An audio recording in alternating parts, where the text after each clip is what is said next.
Play the beat. Shut up. Become the murder. For every action, there's an equal and opposite reaction. Cause and effect. Original Future Shock. Yeah.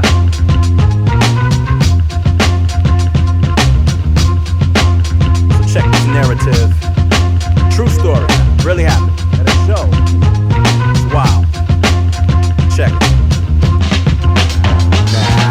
This is a tale about serving imposters, future shock hip-hoppers versus wannabe rosters. The moral to the story is don't bite the name in attempts to get fame. You only gain shame. One night, one hype set to shock the show was planned to leave the stage rocked and earn some new fans. When a few men thought they were superhuman, rushed the stage trying to ruin our thing, claiming our name, wanting the battle for it, assuming we were back down, but in fact found an eager crew of heat-seeking, beat-freaking lyricists. Wrong dudes to bring it to. They made a bad decision, whole crew didn't think it through. They stepped to us, but we rapped ours to the fullest.